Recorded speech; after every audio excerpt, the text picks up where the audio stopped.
Alright, so here for letter B, we're looking at this tangent of 165 degrees here. And I know that in the previous question here and over in A, I kind of mentioned we should be using smaller reference angles. So it'd be like the 45 degrees, 60 degrees, and what would be our other one is 30 degrees there. But sometimes that's not always possible.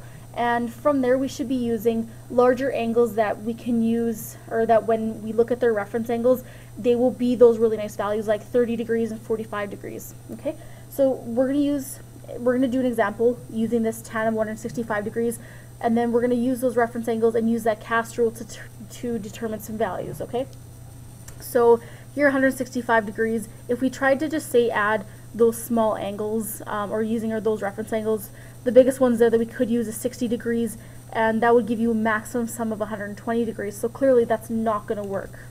Okay, so what you guys can do is we'll rewrite this as a tan of, you pick two values there, that's where they add to the sum of 165 degrees. You could also do the difference identities, but in this case the sum identities worked out to be some not so big numbers, so it won't be too bad there, but it would also work there if you guys did the difference. So here, if you guys looked at 165 degrees, we can rewrite that as 120 degrees plus 45 degrees. If you notice here, so 120 plus 45 is equal to 165 there, and 120 degrees, that reference angle there is actually 60. So we can use that along with our cast rule. We'll figure out some values, but we're not quite there yet anyways. So we have tan of 120 degrees plus 45 degrees. And from there we're going to go to our sum identities. I'll scroll up here there for you guys. So here's our sum identities of tan of A plus B. So we're going to put this and substitute those A and B values in. Okay? So I'm going to scroll on back down here. Okay, so here we have A is equal to 120 degrees and B is equal to 45 degrees there. So here we'll write your tan of A, so be tan of 120 degrees, plus the tan of B, which is 45 degrees. And then that is all divided by 1 minus tan of A, which is 120 degrees, times that by tan of 45 degrees. Okay, and then so from there we just simplify. So looking at this first value here, so tan of 120 degrees, using that reference angle, that'd be 180 degrees minus 120, that there is equal to 60, so that is your reference angle. And that one you know there, at tan, it is root 3. I'm writing this off to the side there, so I'll put a little line there to help change that there. Okay, and then so from here, let's use our cast rule. We have CAST. So know that it's root 3, but is it positive or negative? And your 120 degrees is somewhere over here, approximately. It's in this quadrant at least, okay? And here you notice that here only sign values here would be positive.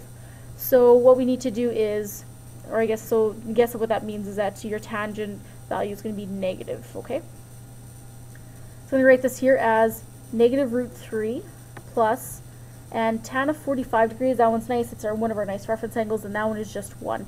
So it'd be negative root 3 plus 1.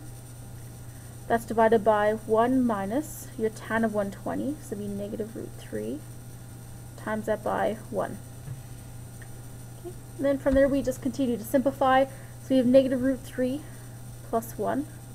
I'll divide that by 1. And we have this value here would be negative root 3.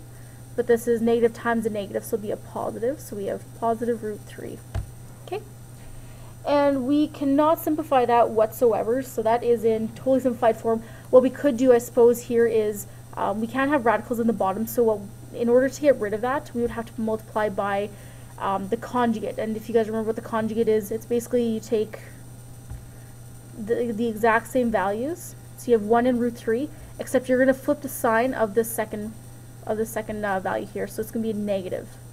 So you have 1 minus root 3. Make sure you do that to the top and the bottom so this fraction stays the same. And what we have here is negative root 3 plus 1 times 1 minus root 3. Divide that by 1 plus root 3 times it by 1 minus root 3. And I'm just going to I'm just going to scroll on down here if we have some room there. Yeah, okay. And we'll keep on going there. Keep on simplifying. So here we use our FOIL. You guys can distribute in. So it would be negative root 3 times 1 is negative root 3. Negative root 3 times negative root 3 will be a positive 3. And we should have a 1 there. So it'll be 1 times 1 plus 1, and then a 1 times negative root 3 is negative root 3. That's all divided by. And if you guys wanted to do the work, you totally can, but just remember when you multiply by the conjugate, it's going to be a squared minus b squared. So here is a and b. Okay? So when you guys multiply by the conjugate, you guys will have a difference of squares there. So we can say that will be equal to 1 squared, or just 1. Subtract, and then root 3 times root 3 is, or I guess, yeah, it'd be root 3 squared, which is just 3.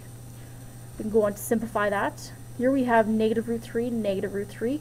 Those are like terms, so we can add those together, or I guess subtract. So it'd be negative root 2 over 3.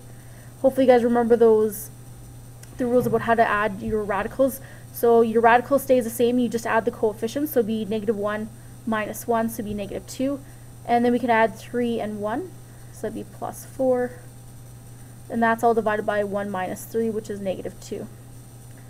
Further, we can go on to simplify here, there. So we have a common factor of 2 there. So we'd have negative root 3 plus 2 over, that'd be a negative 1. Or what you guys could have done was just divide by negative 2, or take with that common factor of negative 2. So we can rewrite that there as root 3 minus 2. Okay? So that is that. They can simplify to some pretty nice ones. So yeah, so what we can say is that tan of 165 degrees, without using your calculators, you guys can put that into your calculators, and it should come out to be equal to root 3 minus 2. That one's gonna, your calculator won't say root 2 minus, or root 3 minus 2, but if you put both those values in, you should find that they are the exact same thing. Okay? So that is one way if you didn't have your calculator, you only knew your reference angles. That is a way that you guys can find out what the tan of a big number is. Alright? And then hopefully that was just a good quick reminder of how to add and subtract radicals. But alright, so from there you guys can get on to your homework, and if you guys have any questions, let me know. This question here was a little bit big, especially since we didn't really review how to add and subtract radicals, but you guys did this in Pre-Calc 20, so hopefully it's not too bad. But if you guys still have questions about that, let me know, okay? Alright, happy Monday, guys. And that was the end of 6.2, so that means that you guys are going to have a quiz tomorrow, okay? So it's only be, like I said, half an hour long. You guys can do the first 5 minutes to do a cheat sheet or whatever, but make sure that you do leave enough time for the quiz. And yeah, so if you guys have any questions, let me know.